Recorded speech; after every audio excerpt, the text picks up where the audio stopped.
We found it. A mathematically perfect way to travel faster than light.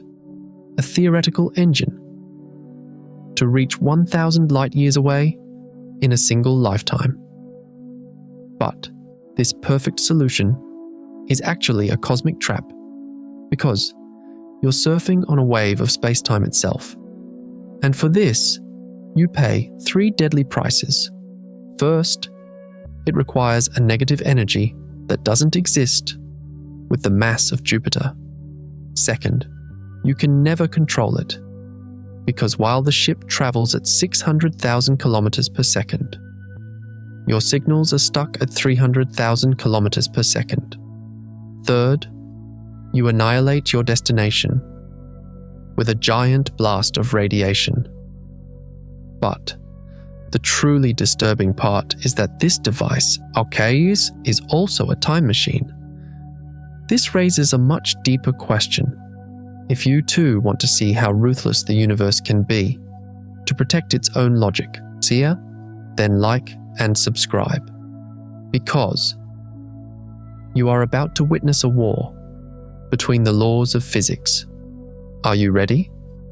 For years, we thought Einstein's equations had built an insurmountable wall around the universe.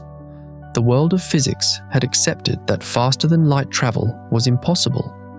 It was seen as a non-negotiable law of nature, woven into the very fabric of the cosmos. Einstein's 1905 papers seem to have drawn an uncrossable boundary around the cosmos. But physicists discovered something extraordinary, buried deep within Einstein's own mathematics. This wasn't a way to break the speed limit. It was a way to bypass it entirely. Because these new theoretical propositions suggested that space-time itself could be warped to carry a spaceship from one end of the universe to the other. And it could do so without violating a single law of physics. To understand this, we need to break our intuitions about motion, which have served us for millions of years of evolution. Because when an object approaches 300,000 kilometers per second, all your assumptions about distance, time, and speed collapse. These rules don't change because physics gets complicated at high speeds. They change because the simple rules we know are just approximations valid only for our slow world.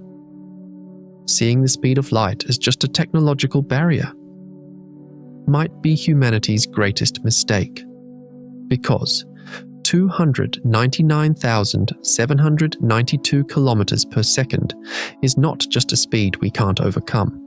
It is a structural feature woven into the fabric of reality itself. That's why in 1905, a 26-year-old patent office clerk named Albert Einstein published 4 papers that shattered Newtonian physics. His goal was not to set a cosmic speed limit. He was just trying to resolve the conflict between electromagnetism and motion. According to Newtonian physics, velocities added up. If you threw a ball from a moving train, the ball's speed would combine with the train's speed. But James Clerk Maxwell's equations showed that light moves at a constant speed of about 300,000 kilometers per second, regardless of its source's speed. Even if you ran towards a beam of light at half the speed of light, that beam would still approach you at the exact same speed. This is counterintuitive. Yet, it has been proven beyond any doubt by experiments. Einstein resolved this contradiction with a radical proposal. The speed of light is not just a measured constant. It is a fundamental property of spacetime. All observers must measure the same speed for light, because space and time themselves stretch and bend to guarantee this result. That's why as you speed up, time slows down for you. Your mass increases, and let's keep accelerating. When you reach 99.9% of the speed of light, time dilation increases 22-fold. The energy requirement becomes so steep that the energy needed to go from 99% to 99.9% is more than the energy needed to go from 0 to 99%. It's an asymptotic curve. When your speed reaches 99.999%, the time dilation and mass increase factor exceeds 700. At this point, the energy required to cross these last fractions is more than the total energy produced by stars over millions of years. To get any object with mass to the exact speed of light, would require more than all the energy in the observable universe. This is not an engineering problem waiting for better engines. This is a mathematical impossibility embedded in the structure of space-time. The light speed barrier is not a wall you can punch through with enough energy. Because, as you approach it, the concepts of distance and time warp around you to prevent you from passing it. It's as if the finish line is moving away from you, faster than you are approaching it.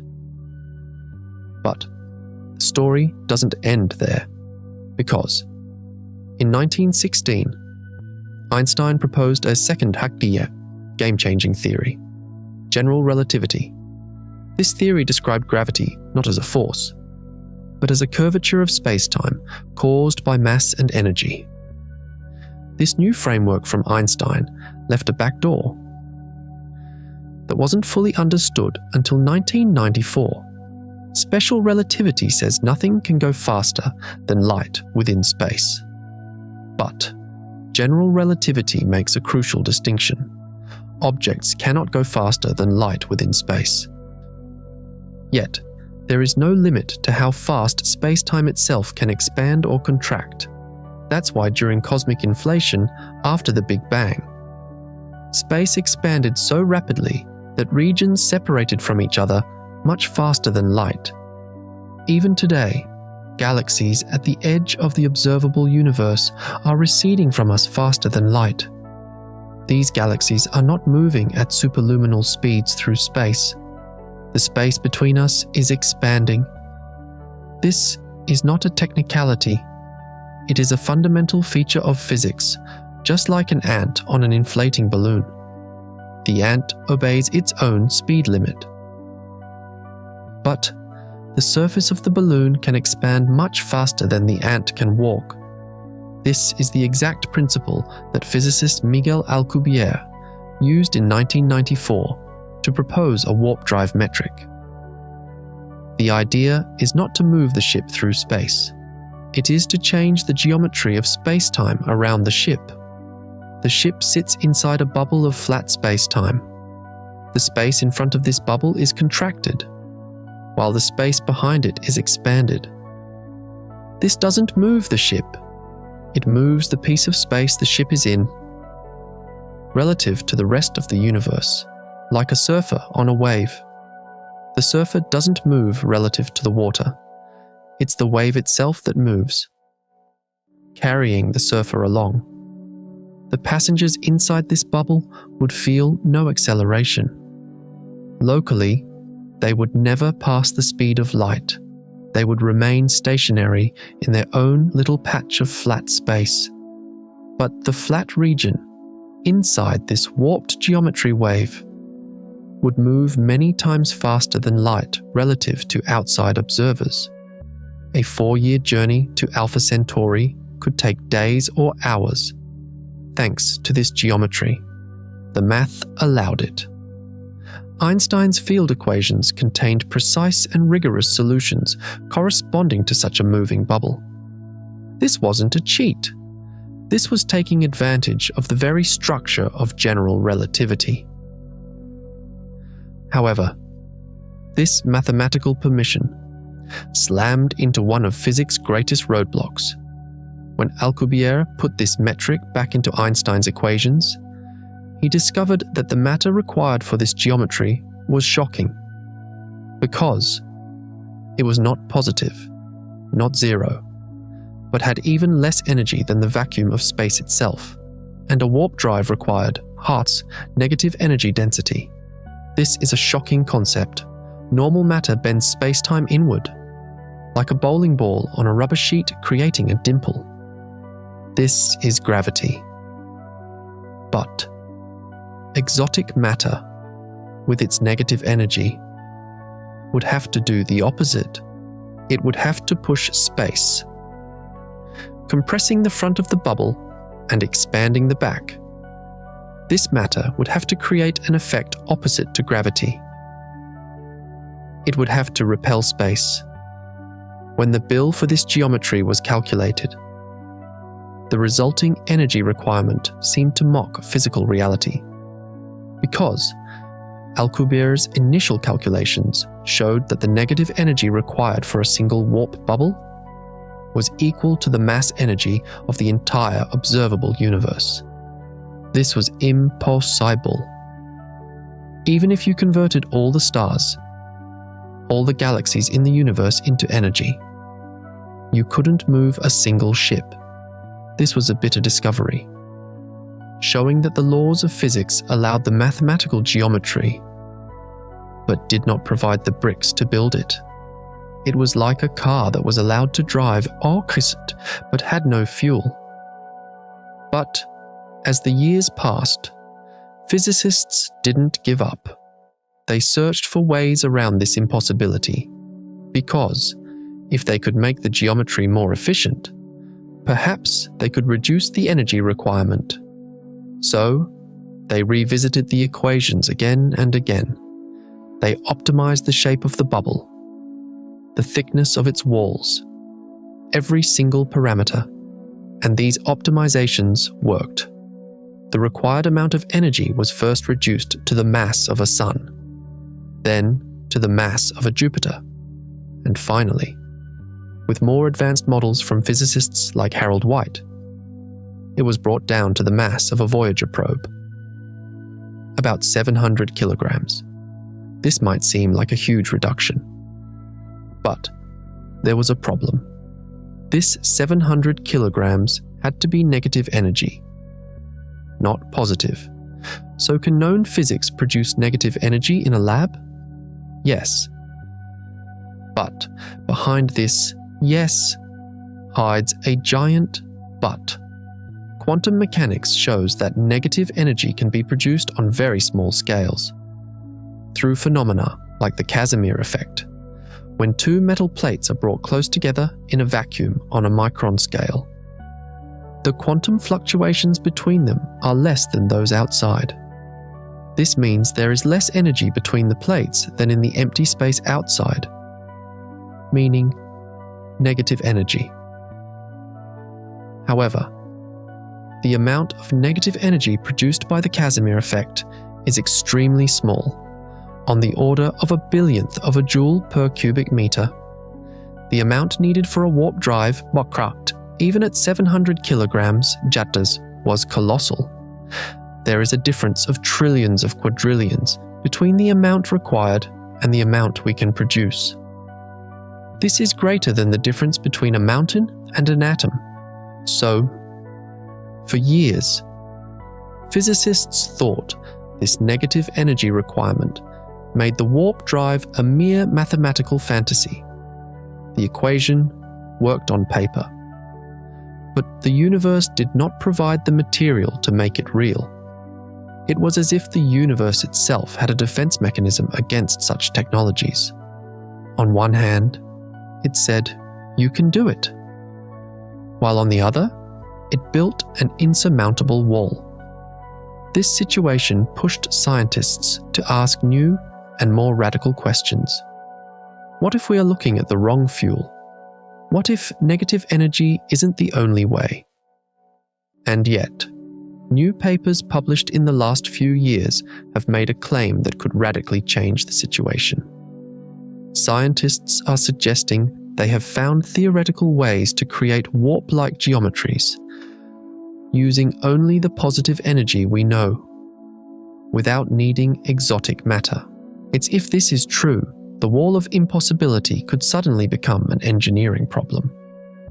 But these new solutions brought with them even deeper, more fundamental physical obstacles than the exotic matter problem itself. These new proposals created problems bigger than the solution. Because these on-paper discoveries caused not a quiet revolution in the world of theoretical physics, but a loud crisis. And this crisis would confront us with the most shocking findings yet, and eliminating the need for exotic matter seemed to solve the problem. But in reality, this move just shifted the problem elsewhere, because when physicists looked closer at these positive energy theoretical models, they encountered a nightmare. They realized the universe doesn't have a single wall to protect its speed limit, but a complex and interlocking defense system. And the first layer of this defense system was absolute instability. This is like trying to balance a pencil on its sharp tip. Mathematically, if the forces are perfectly balanced, the pencil can theoretically stand upright forever. But in the real world, this is impossible, because the movement of a single air molecule in the room, a microscopic vibration or a thermal fluctuation, will disrupt this balance in nanoseconds, and the pencil falls. The same is true for warp bubbles. Such an extreme curvature of spacetime is incredibly fragile against quantum fluctuations. A deviation of a millionth of a millimeter in the bubble's wall would cause the entire geometry to collapse chaotically. This collapse is not a quiet fizzle. It is the sudden release of the immense energy carried by the bubble. This means the spaceship and its entire crew would vaporize in something akin to a miniature supernova explosion. In other words, the universe tends to destroy structures trying to violate its speed limit by destabilizing them during their formation. This is physics' self-preservation mechanism. But let's say we somehow, miraculously, find a stable bubble and manage to get inside. It's then that we face a second and far more brutal discovery, the horizon problem. The moment a warp bubble starts moving faster than light, the causal link between the front of the bubble and the passengers inside is broken. Why? Because the front wall of the bubble moves away faster than any signal you could send. The speed of light is 300,000 kilometers per second. But if the front of the bubble is moving at 600,000 kilometers per second, the command "turn right" or "stop" can never reach the front wall. This is like your car's steering wheel, brake, and gas pedal being in a place you can never reach. Therefore, you would be trapped inside the space-time geometry you created, in a blind and deaf pocket, completely isolated from the outside world. You couldn't see what's in front of you, because light from the outside couldn't reach you either. There would be no way of knowing if you were heading towards a star, a planet, or an asteroid field. This is like driving on a highway at 1,000 kilometers per hour, blindfolded, with your ears plugged, and no steering wheel. Just because it's mathematically possible doesn't mean you can survive inside it. Yet, despite all this, perhaps the most terrifying, most chilling discovery is the danger awaiting you and the rest of the universe at your destination. Space is not as empty as we think. In the interstellar medium, there is an average of 1 atom per cubic centimeter. This might seem like a very low density. But over a journey of trillions of kilometers, these atoms accumulate. As a warp bubble compresses the space in front of it, it also sweeps up all the gas, dust, and cosmic rays in its path. These particles get trapped on the front wall of the bubble and are compressed until they reach incredible energies. and calculations showed that when the ship reaches its destination and the bubble stops, if it can stop, all this accumulated energy would be released in a single instant. This creates a focused blast of gamma rays, erupting from the front of the ship, a blast powerful enough to destroy anything it's aimed at. It could incinerate planets. Therefore, the vessel you designed as a peaceful exploration ship turns into an apocalyptic weapon. When you go to say hello to a system 4 light years away, you blow up the entire neighborhood the moment you knock on the door. The laws of physics classify the warp drive not just as a means of transport, but also as a potential weapon of mass destruction. These discoveries showed just how fundamental the obstacles to this technology are. Exotic matter, instability, loss of control, and deadly radiation. Each of these is enough to make this technology impossible on its own. But when they all come together, they form an insurmountable fortress. It seemed that while mathematics gave us permission, physics was slamming the door in our face. But this chain of impossibilities itself was perhaps whispering something far more valuable to us than interstellar travel. A truth about the deep structure of the universe. And scientists, chasing this truth, found the ultimate defense mechanism behind these theoretical barriers. One that protects the most fundamental law of physics, causality. Because this journey was a journey not just through space, but also through time. And the universe hates the idea of going back in time. Therefore, the final link in this chain of discoveries was perhaps the most staggering of all, because this technology was not just a ship, it was also a time machine. And the universe hates time machines. This discovery was a complete nightmare scenario for physicists, because, according to the theory of special relativity, simultaneity is not an absolute concept. The order in which events occur depends on the observer's speed. And if you can send a signal or a ship faster than light, for some observers, that signal travels backward in time. This is not a philosophical debate. This is an inescapable consequence of the equations. Therefore, traveling faster than light to Alpha Centauri and immediately returning with a warp drive seems like a simple journey. But when you look at space-time diagrams, you face a terrifying reality.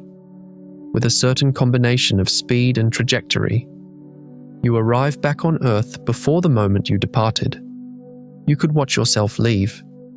Even worse, you could send a message to your past self and say, "Don't go." But if you don't go, who sent the message? But if you receive the message and don't go, the message was never sent. So, did you go or not? This grandfather paradox, or causality loop, Hatzash, shatters the cause and effect relationship that is the foundation of physics. Because a cause must always precede an effect. If the effect comes before the cause, the predictability, consistency, and logic of the universe collapses. Physicists were shocked when they found solutions in the equations that allowed for these closed time-like curves, G or CTCs, because this showed that the warp drive was not just an engineering challenge, but an existential threat. To go to a star 4.3 light-years away, we were risking tearing the fabric of reality itself. But the universe is not defenseless against such paradoxes. This is where Stephen Hawking's chronology protection conjecture comes into play. This discovery is the most striking example of how aggressive nature can be in protecting its own laws. In 1992, Hawking proposed that the laws of physics actively prevent the construction of time machines. this was not a law, but a conjecture. But every calculation made since then has proven him right. The mechanism is this: the moment a warp bubble or a wormhole gains the potential to become a time machine, that is, just as a causality loop is about to form, the quantum fields go wild. Vacuum fluctuations, normally too weak to detect, fold back on themselves at the brink of the time loop. They feed each other, reaching an infinite energy density. This is similar to the ear-splitting feedback you get when you hold a microphone too close to a speaker, but it happens with energy density instead of sound waves. The result is an inevitable destruction. The warp bubble is torn apart by this energy explosion in a fraction of a billionth of a second. Before it can create the paradox, the universe protects its own consistency by destroying the ship, the passengers, and that region of space-time. This discovery drove scientists into a deep despair, because it implied that the obstacle to the warp drive was not technological, but a fundamental law of physics. Nature did not allow superluminal travel, because that would mean allowing its own history to be rewritten, and the universe never allows its history to be changed. But this whole chain of impossibilities revealed a larger and more disturbing truth: the layered defense system. As research on the warp drive deepened, scientists noticed a strange pattern. The universe wasn't relying on a single wall to protect its speed limit. It was as if someone had designed an interlocking, redundant lock system to prevent superluminal travel. This system works as follows.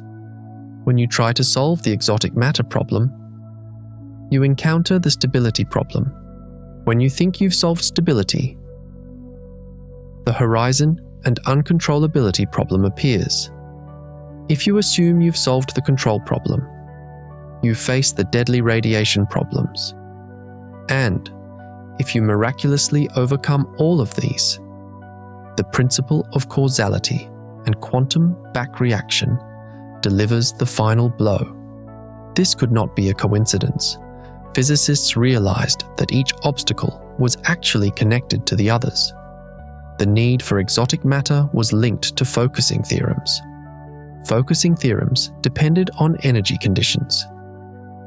Energy conditions were linked to stability, and stability to quantum fluctuations. Unlocking one lock was locking another one even tighter. This discovery shattered the dreams of a warp drive, but it painted a picture that inspired awe for the architecture of the universe. The cosmic speed limit was not an arbitrary traffic rule, but a load-bearing column that prevented reality from collapsing. If you removed it, the building would fall on you. The scientific world was stunned. For years, we thought these equations offered us a shortcut to the stars.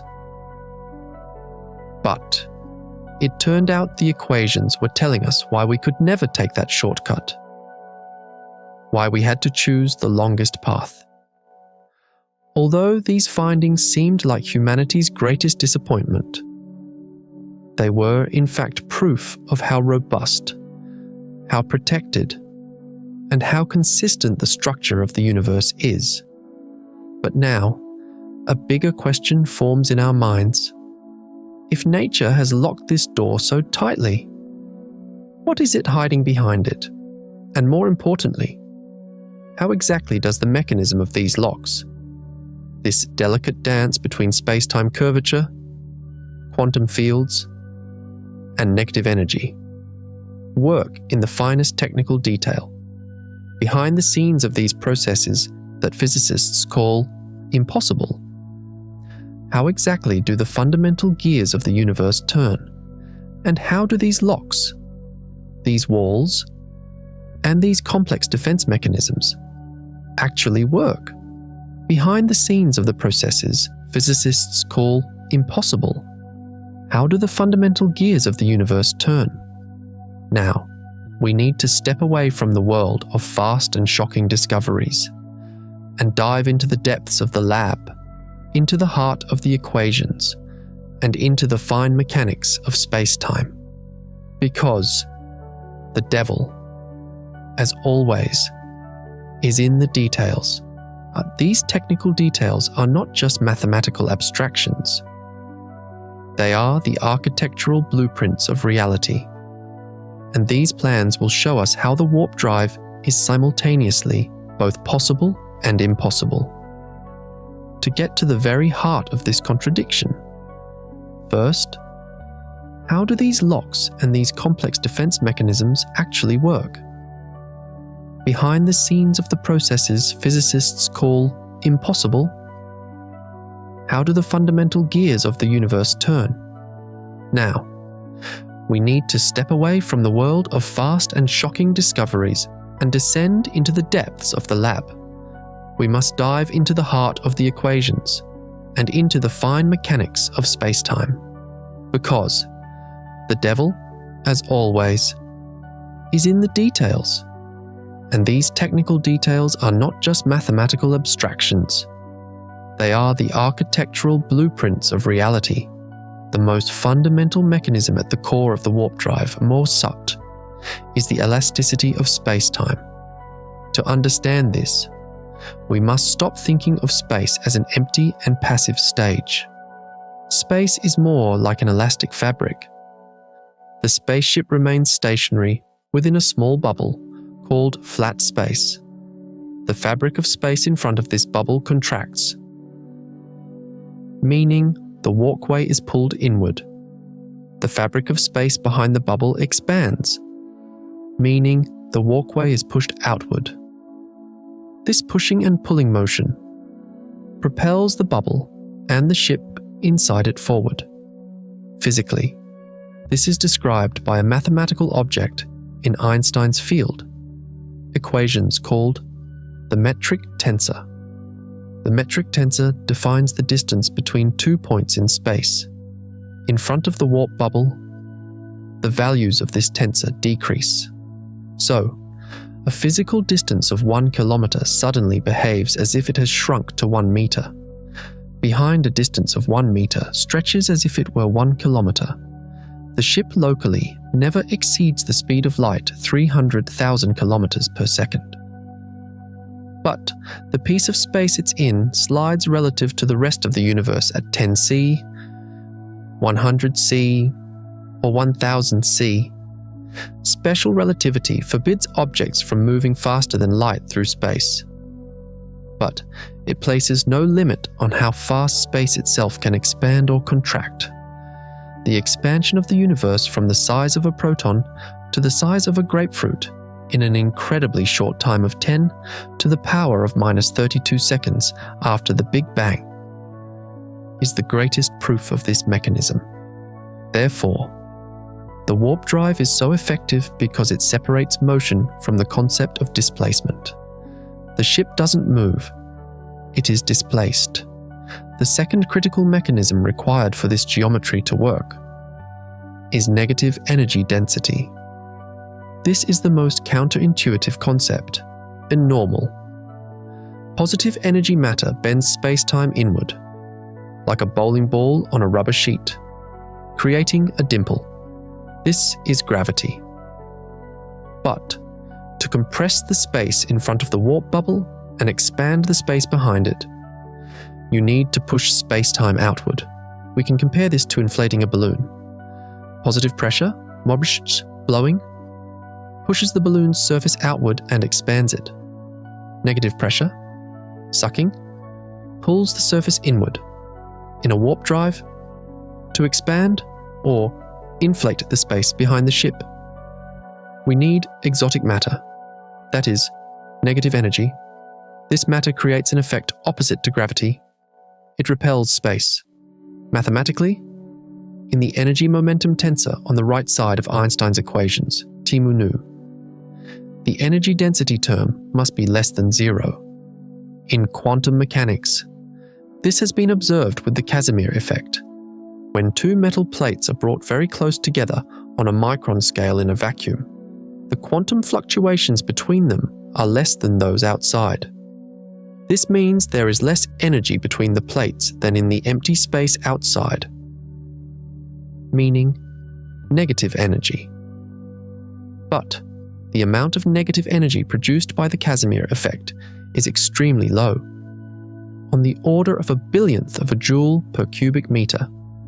The initial Alcubierre metric required more than the mass of the universe, a negative mass of 10 to the power of 64 kilograms. Later, with van den Broek's optimized metrics, this amount was reduced to a few Jupiter masses, or 10 to the power of -3 solar masses. Harold White's donut-shaped toroidal warp ring designs reduced this amount to 700 kilograms. And yet, 700 kilograms of negative energy represents trillions of times the nanogram scale amounts we can produce in the lab. This mechanism works because the equations of general relativity do not dictate what kind of energy matter must have. They only say how space will bend, if there is energy. If you put negative energy into the equation gives you repulsive gravity and warp geometry. The problem is not in the equation. The problem is finding that minus-signed energy. The third fundamental mechanism is the horizon structure and causal connection. When a warp bubble forms, the space-time geometry creates boundaries that are similar to the event horizon of a black hole. But work in reverse. In black holes, the horizon is a boundary from which nothing, not even light, can escape. In a warp bubble, especially one traveling faster than light, horizons form that cut off the flow of information from outside to inside, and from inside to outside. We can compare this to a supersonic aircraft breaking the sound barrier. When the plane exceeds the speed of sound, the sound waves behind it cannot catch up. The plane travels faster than its own sound. If the pilot inside the plane shouts to an observer behind, their voice is not heard. In a warp bubble, the ship breaks the light barrier. The front wall of the bubble moves away faster than the light signals sent by the ship. The ship does not outrun its own light. Its own light cannot catch up to the front wall of the bubble. Physically, this is represented by the tilting of the light cone structure in space-time diagrams. Normally, an event's future light cone encompasses all the paths that light can take. In a warp field, these cones are tilted so violently that the ship's future can mix with the past outside the bubble or become completely isolated. This very isolation is the main source of the control problem. The ship becomes unmanageable from the inside. Because, to change the front wall of a bubble moving at 600,000 kilometers per second, you need to send a signal there. But your signal can travel at most 300,000 kilometers per second. The signal can never reach the wall. This mechanism separates the warp drive from all other methods of transportation. Because a car, a train, or a rocket is in constant interaction with its environment. The warp ship, however, travels on a causally disconnected island, in its own private universe.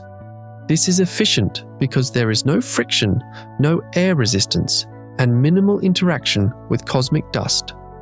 But this isolation also makes the ship blind and deaf. Information from the outside cannot reach the ship either.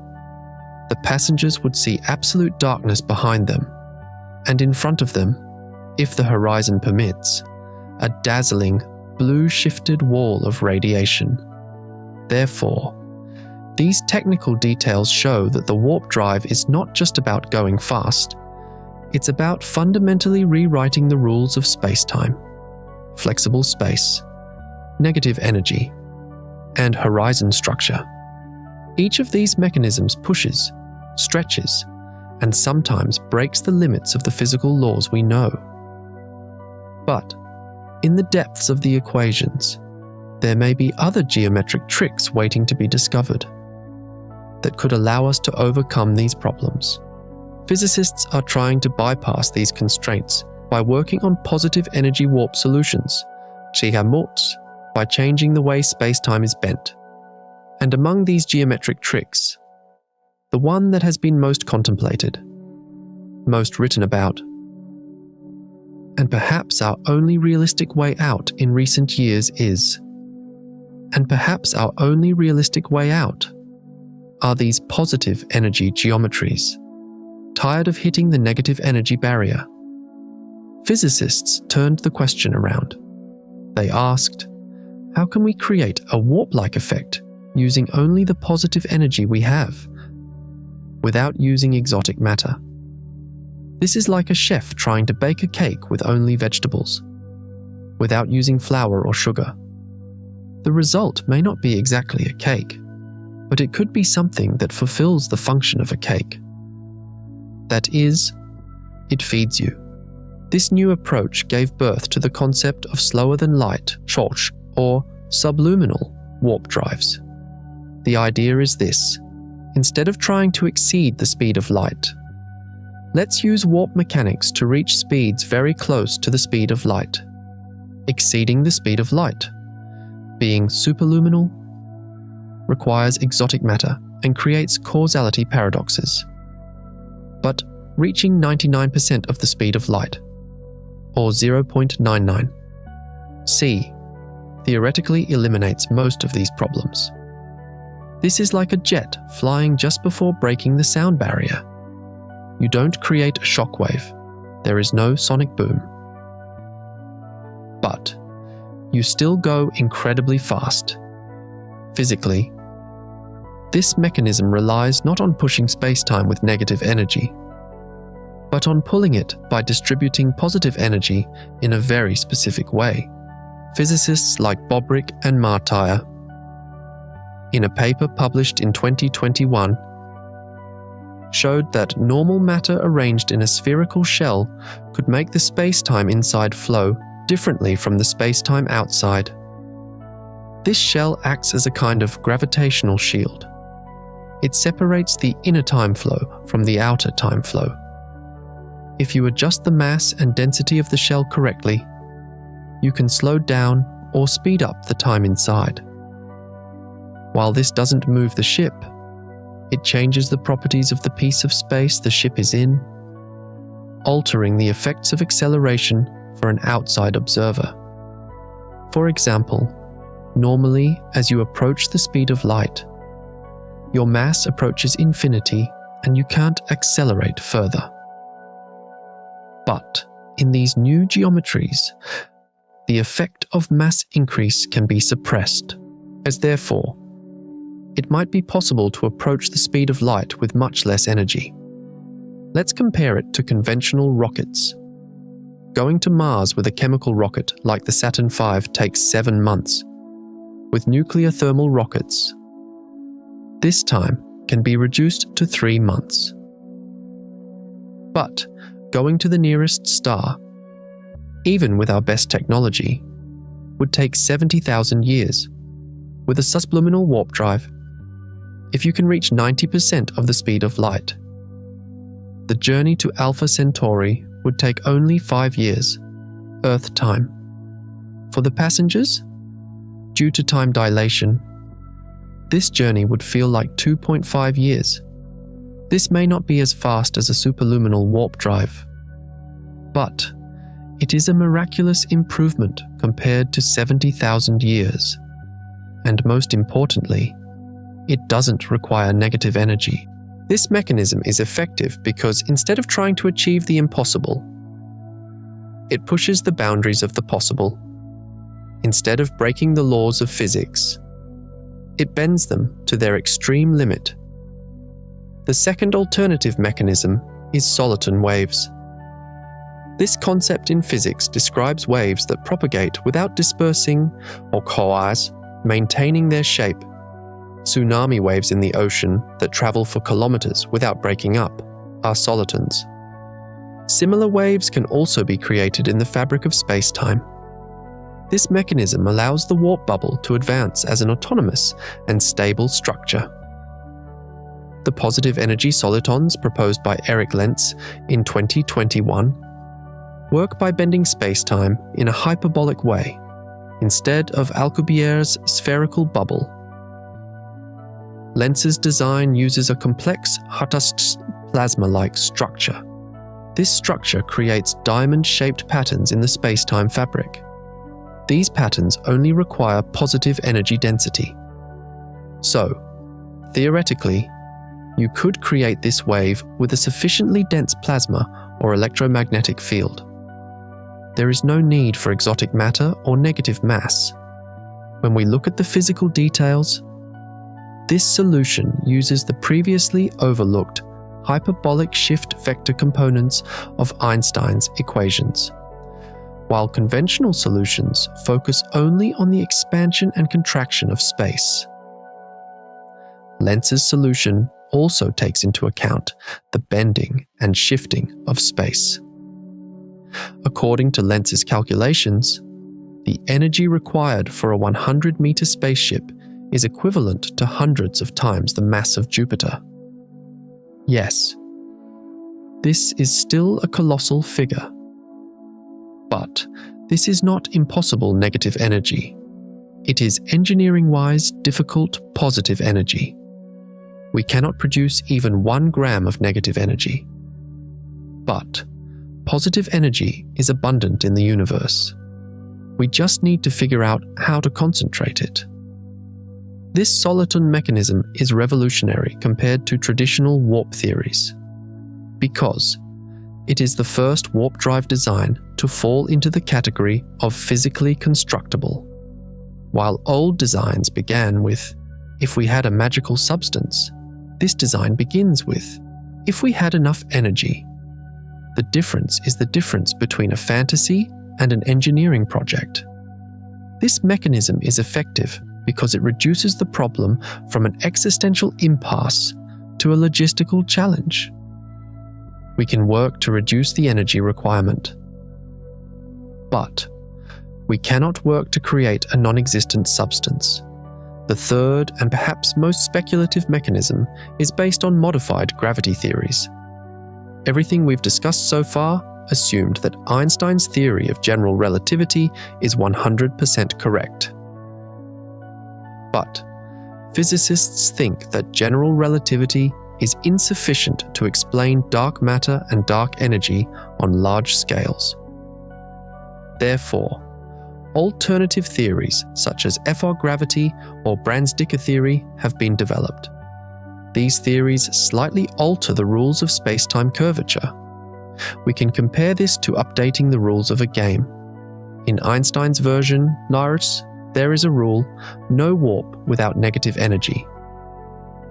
But in a modified version, this rule can be relaxed. For example, in some modified theories, the energy-momentum relationship required to bend spacetime is different. In these theories, even normal matter, under certain conditions such as very high densities or strong magnetic fields, can create effects similar to negative pressure. Physically, this is possible in models where the gravitational constant g is not a universal constant, but a field-dependent variable, a scalar field.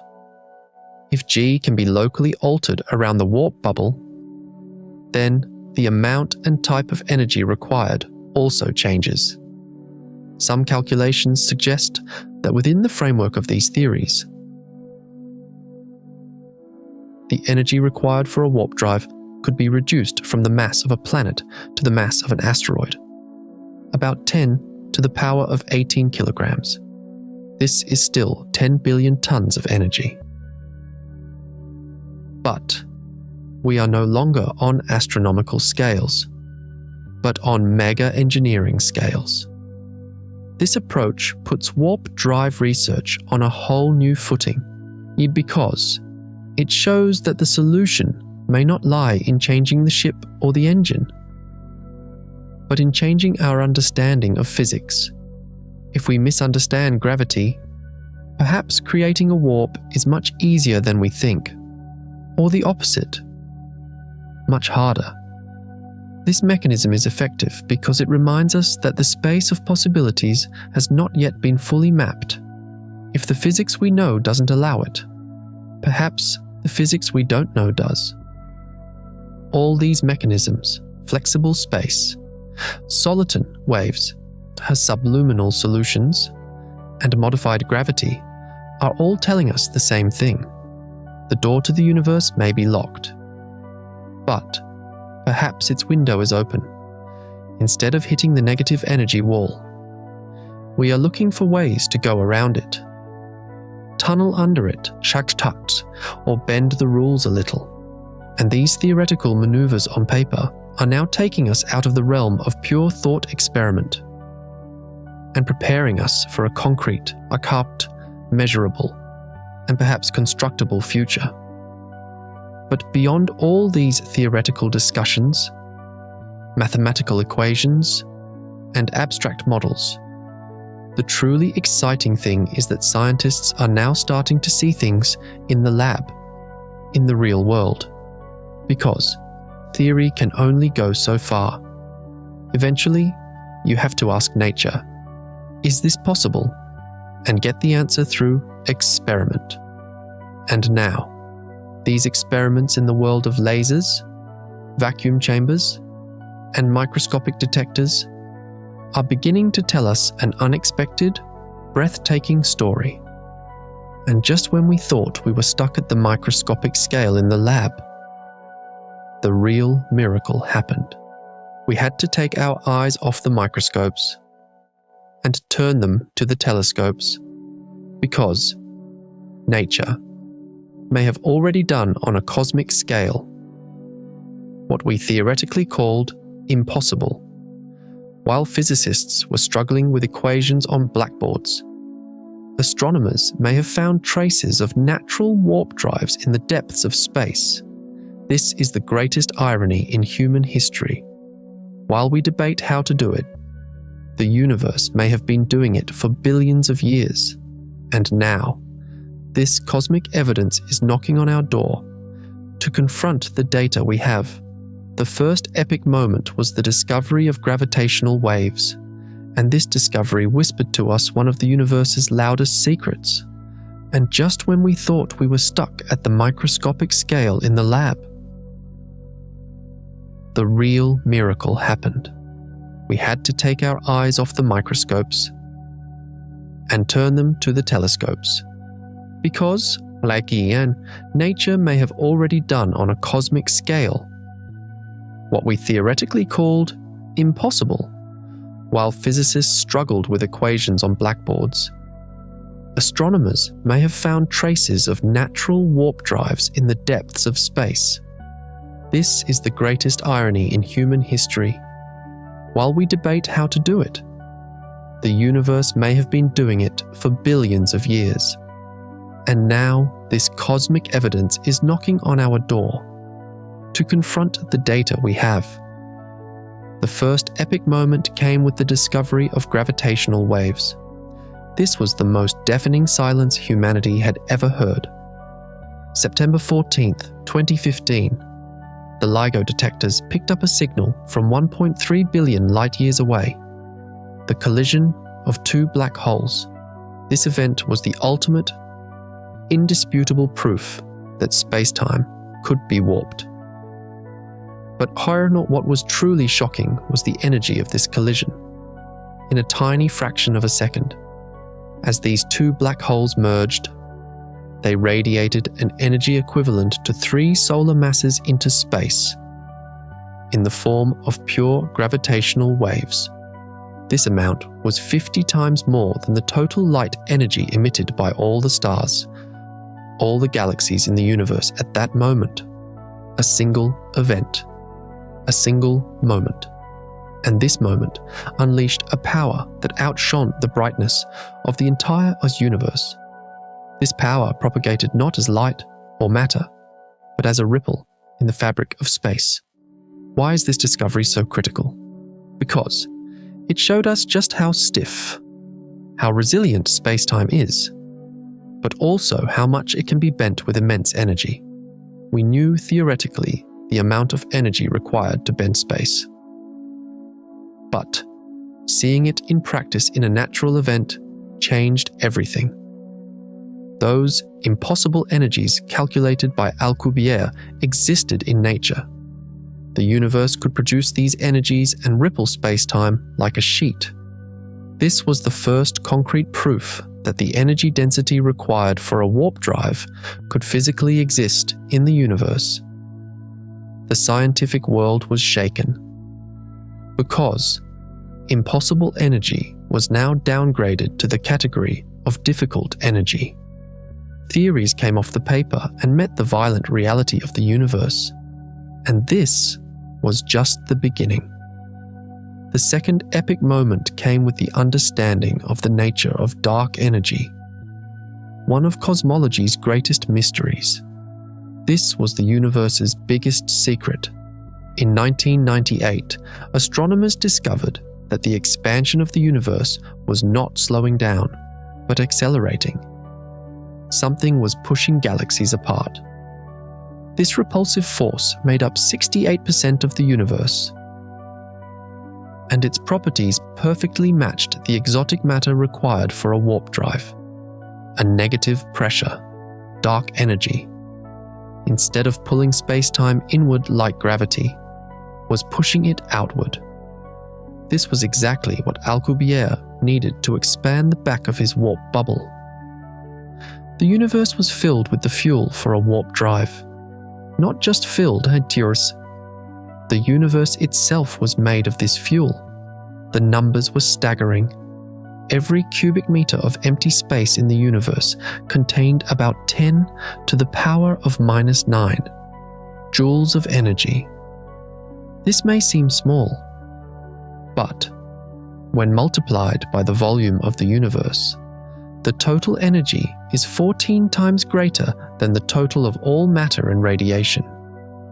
The universe was expanding according to the principle of a warp drive. As galaxies moved apart, the space between them could expand faster than light. This was the greatest proof that the space cannot move faster than light rule was already being violated on a cosmic scale, or rather, that the rule did not apply to space itself. This discovery buried the "there is no negative energy/pressure in nature" argument. It existed, and it was everywhere. The problem was not its existence, but how we could collect it and put it in an engine. Scientists were in shock. The magic substance we were looking for was right in front of our eyes. We just didn't have a container to hold it. Theories evolved from impossible matter to not yet controllable matter. The third epic moment came from the quantum world, with the discovery of the Casimir torque. This was a microscopic revolution. In 2011, scientists theoretically proposed that the Casimir effect was not just an attractive force, but could also create a torque, a rotational force that can spin objects. And in 2021, this was proven. So why is this so important? Because, while studying this effect, Harold White and his team noticed something by coincidence. The energy density distribution around the nanostructures in their lab showed a disturbing similarity to the negative energy distribution required by Alcubierre's warp bubble. This could not be a coincidence.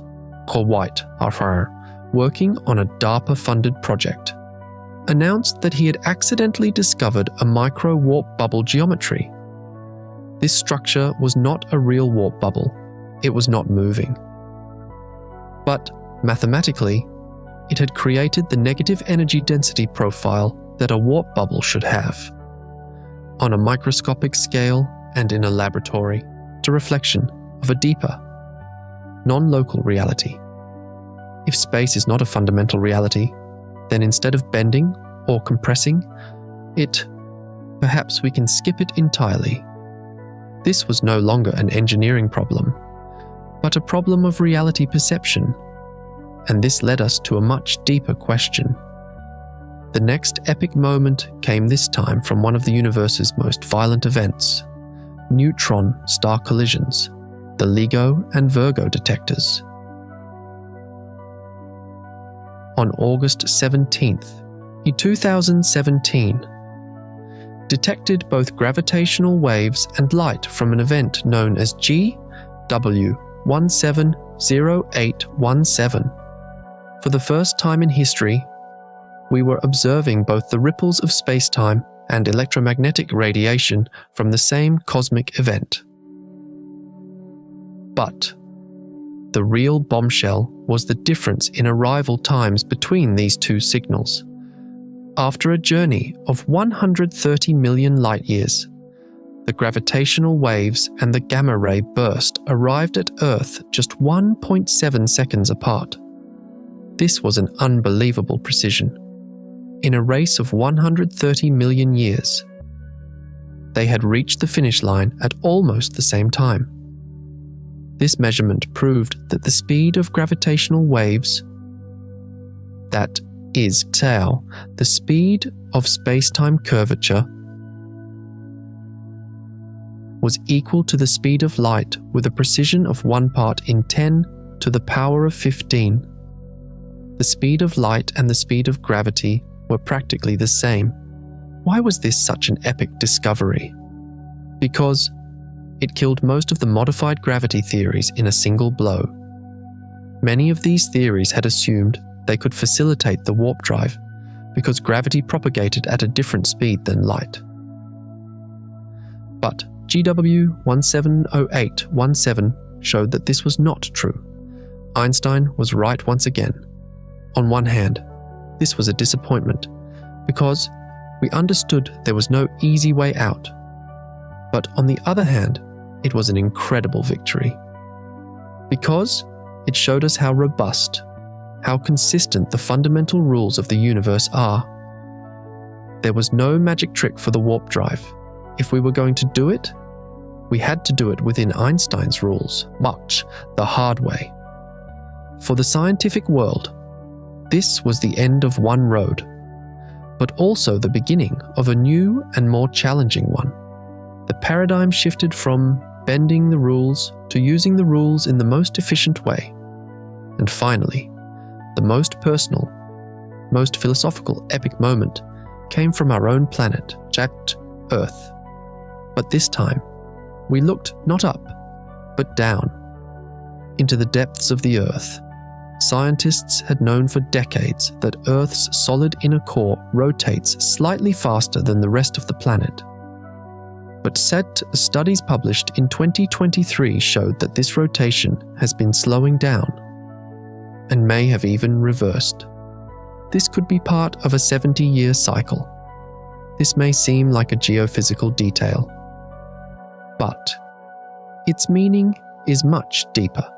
So because it showed how the massive flows of mass and energy within our planet can dynamically change the systems we thought were fixed. Billions of tons of iron and nickel were creating Earth's magnetic field, moving continents, and maintaining the planet's balance. This was like a scaled-down warp drive. Of course, it wasn't bending space-time. But it was a perfect example of how immense energies can manipulate a system from within. The energy densities required for a warp drive are comparable to the pressure and temperatures in a planet's core. The pressure in Earth's core reaches 3.6 million atmospheres, and the temperature reaches 6,000 degrees Celsius. This is as hot as the surface of the sun. If nature can build such a massive power plant in the heart of a planet, the idea of directing and controlling this energy was no longer pure science fiction. This discovery reminded us that the greatest engineering inspiration was actually right under our feet. Scientists began to think that understanding this natural dynamo could be the key to future energy and propulsion systems.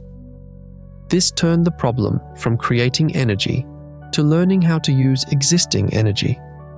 These epic moments, the annihilation of distance by quantum entanglement, the confirmation of Einstein by neutron star collisions, Nachtschalts, and the giant dynamo in the heart of our own planet, all tell the same fundamental truth, on different scales, in different languages. The rules of the universe are strict, but within these rules, there is an incredible flexibility and potential.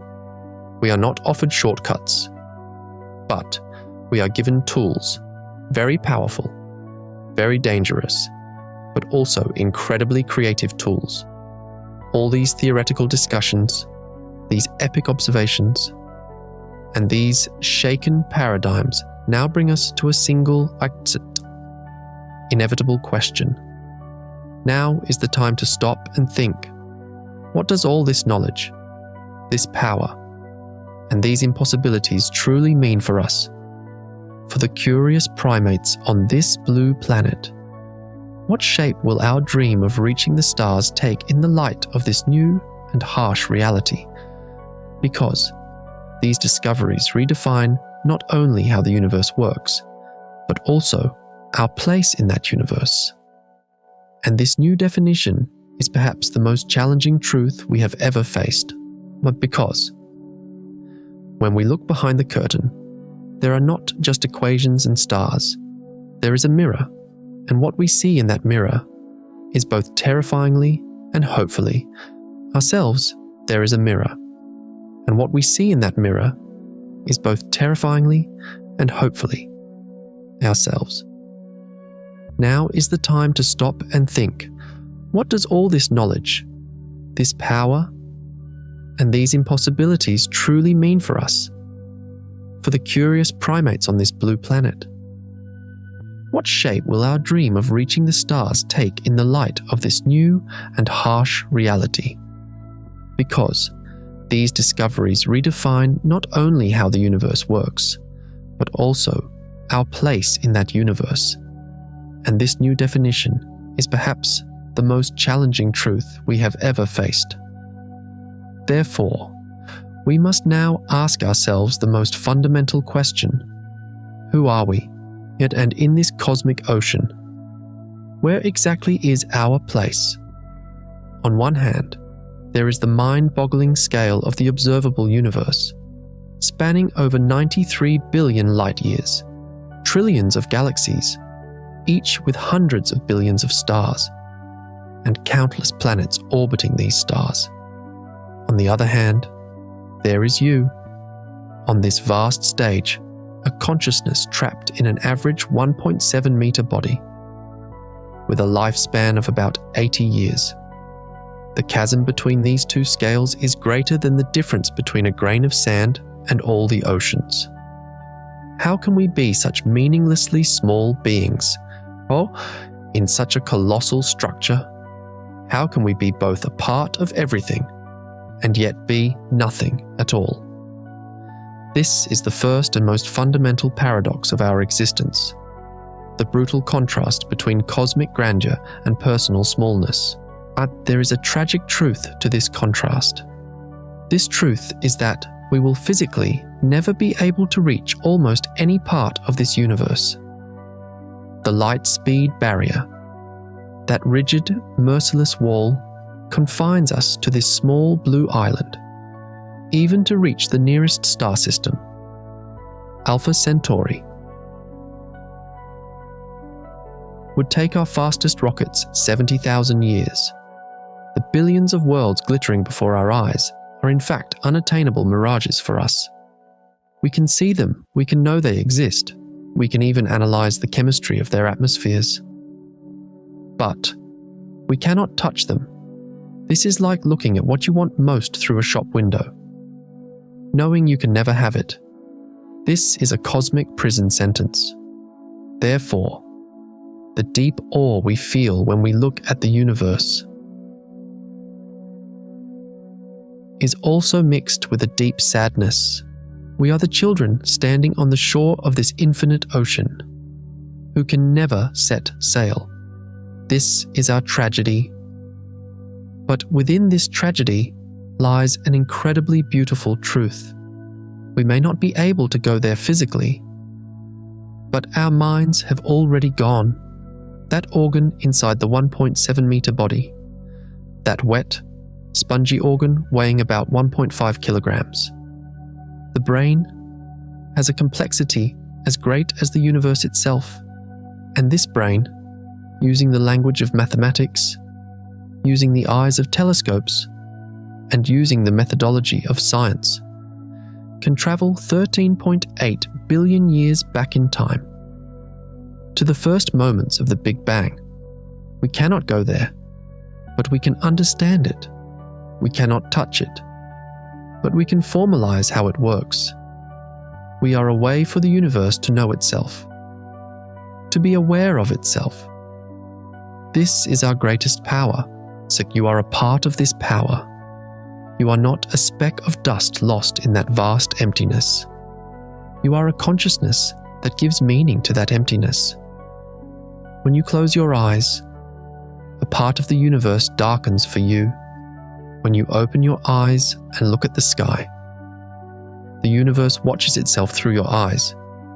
Therefore, our smallness is not a curse, but a privilege, because this smallness gives us the ability to wonder, to be curious, and to understand. This is our beauty. And now we face a second contrast. On one hand, there is the mind-boggling age of the universe, 13.8 billion years.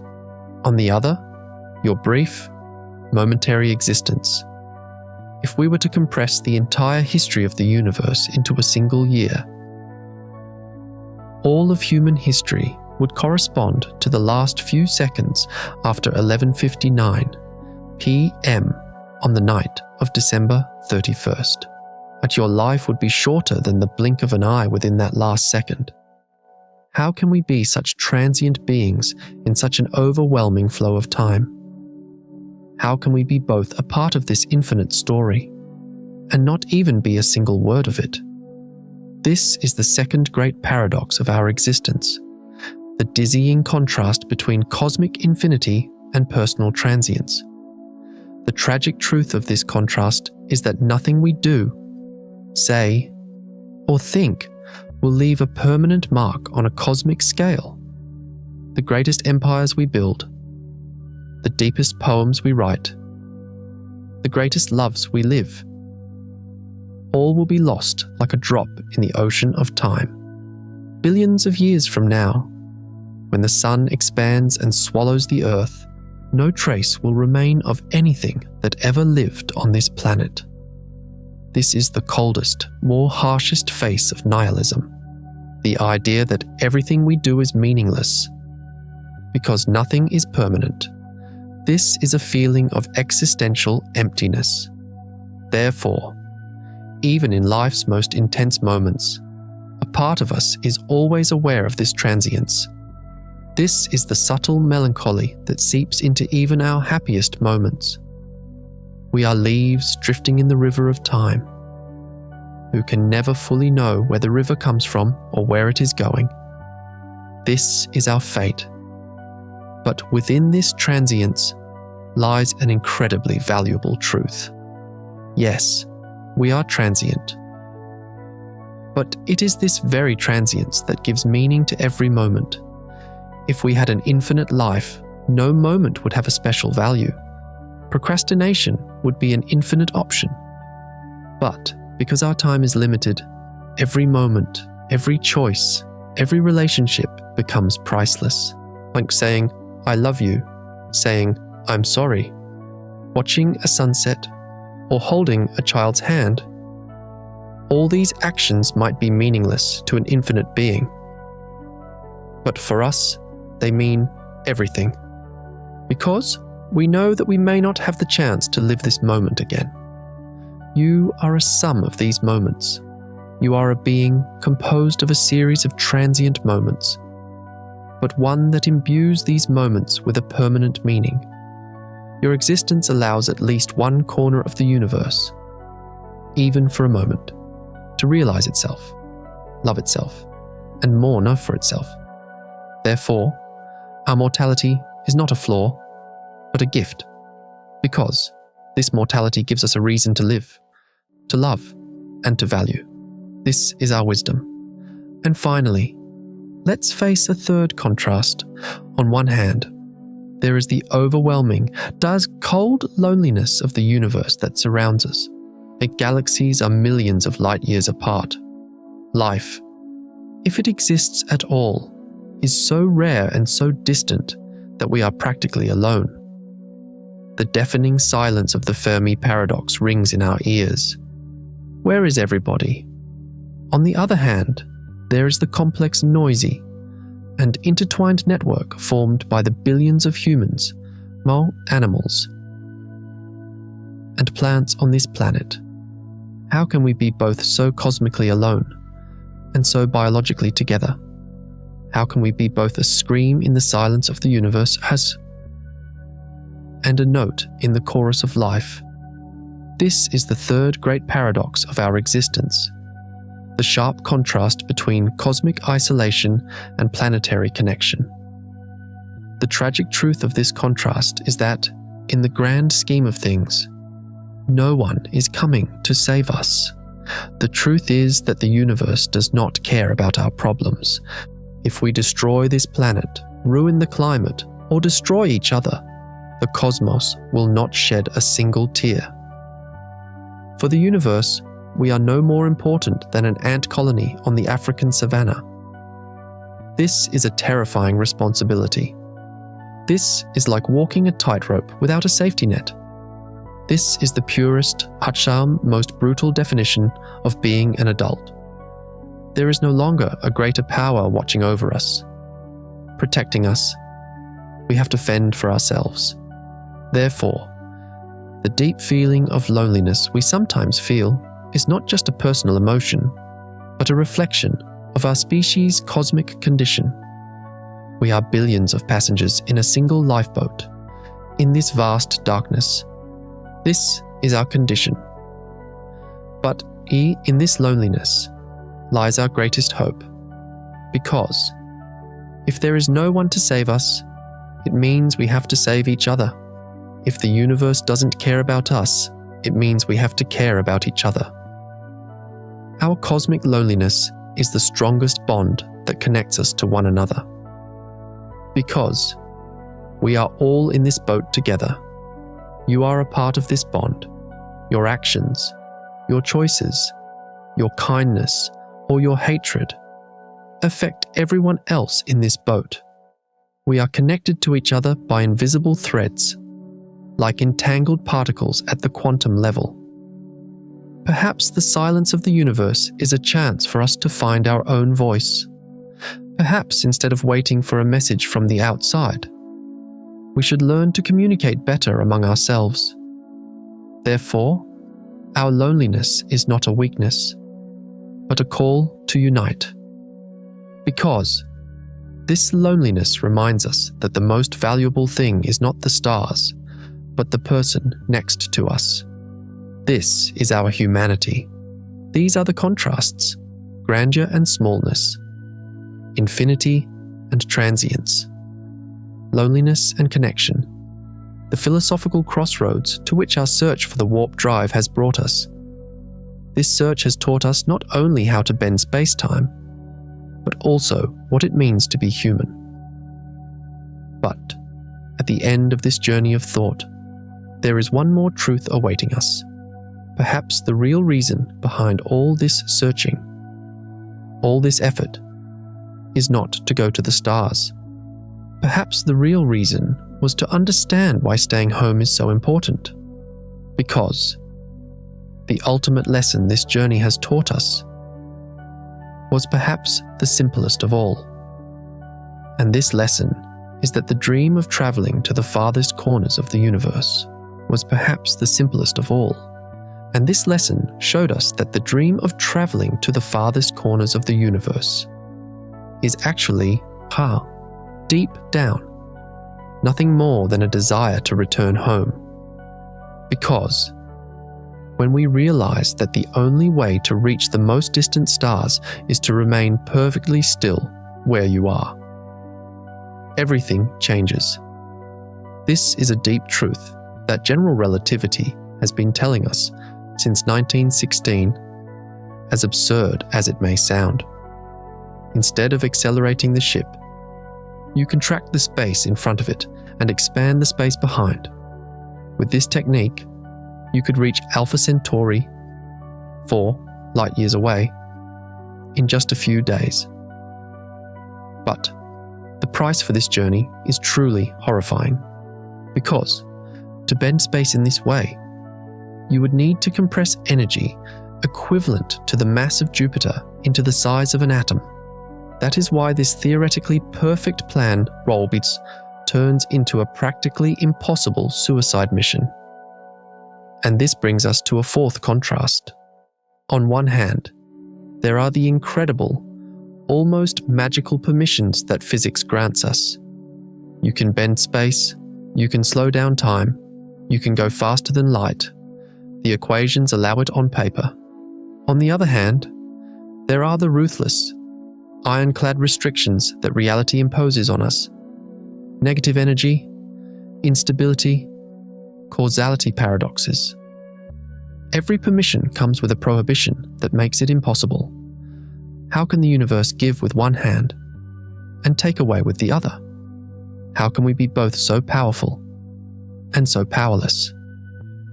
This is the fourth great paradox of our existence, the frustrating contrast between theoretical permission and practical prohibition. There is a tragic truth to this contrast. This truth is that our dreams and our potential are trapped behind the iron bars of nature. Our minds can design the wildest, most daring scenarios. Mathematics can prove to us that these scenarios are possible. But in the end, physics steps in and says, no, you can't. This is like imagining you have wings, only to crash to the ground every time you jump.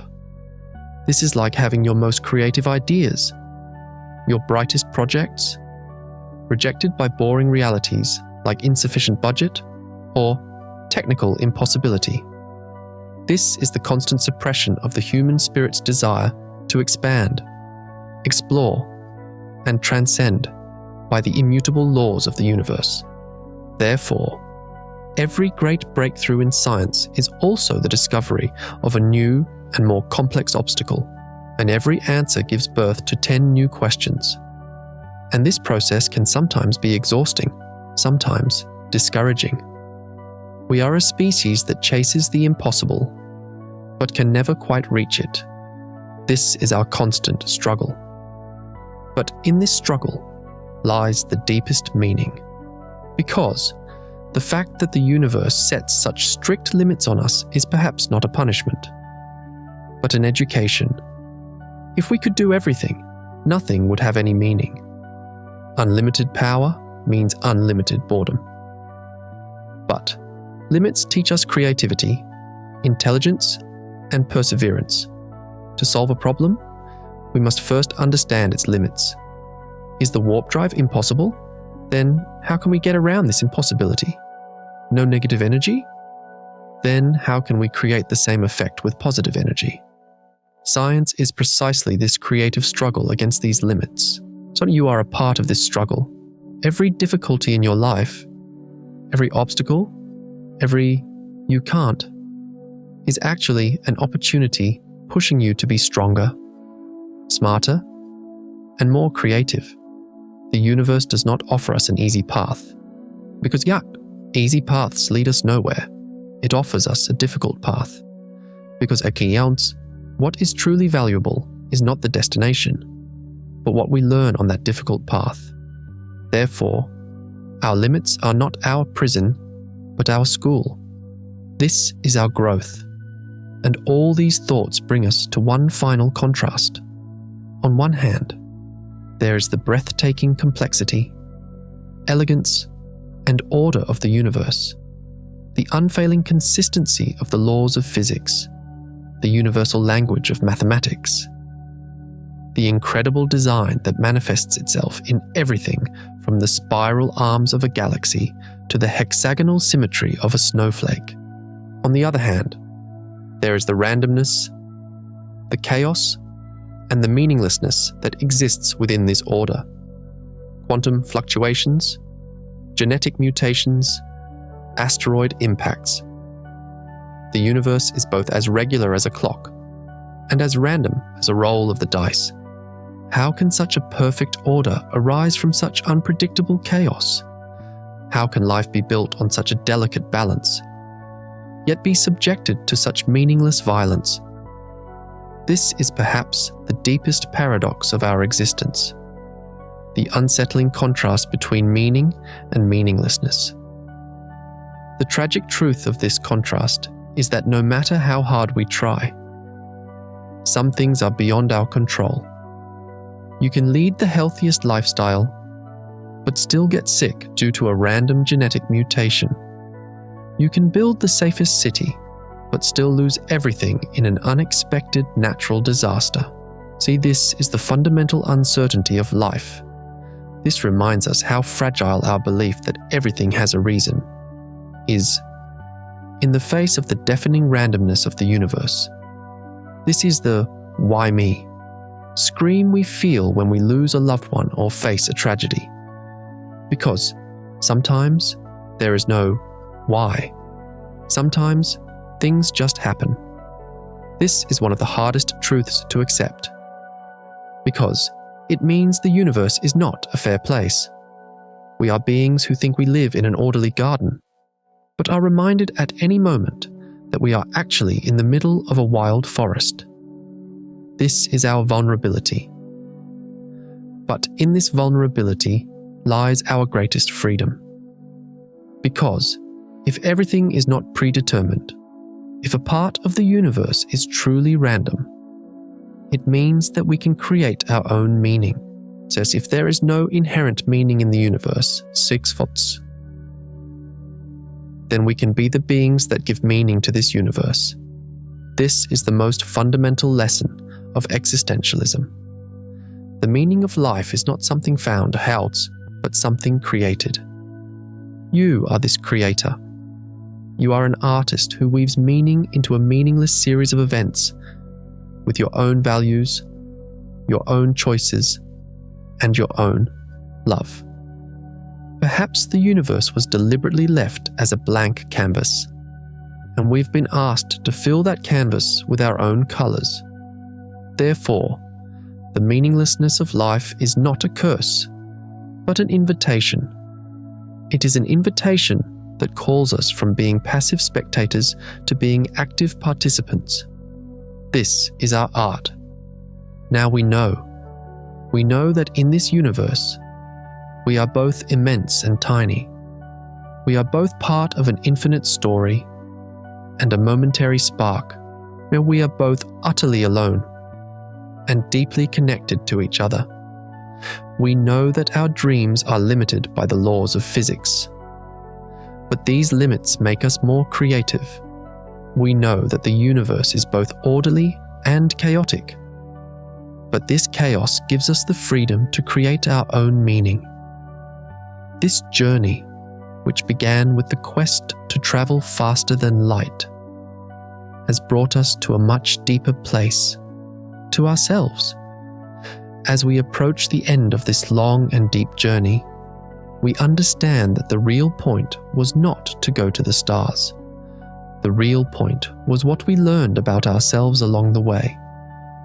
And perhaps in the end, there is one great truth that all this searching, all these discoveries, and all these paradoxes have taught us. And that truth is that the journey itself is far more important than the destination. Because the greatest secret of the universe is perhaps not in the next galaxy, but right here, with us, hidden in this very moment. And to solve this secret, perhaps we need to turn down the noise of the engines and just listen to the silence. Because in that silence, the universe has one last word, one last message for us. And to hear that message, It is time to look not outwards, but inwards. On this journey, we saw why we can't exceed the universe's speed limit. But there's something I didn't tell you. What if you don't have to travel the path? What if you could open a tunnel in space-time and cross millions of light years in a single step? On our next journey, we will explore the mind-bending physics of wormholes. Are you ready to tear your reality?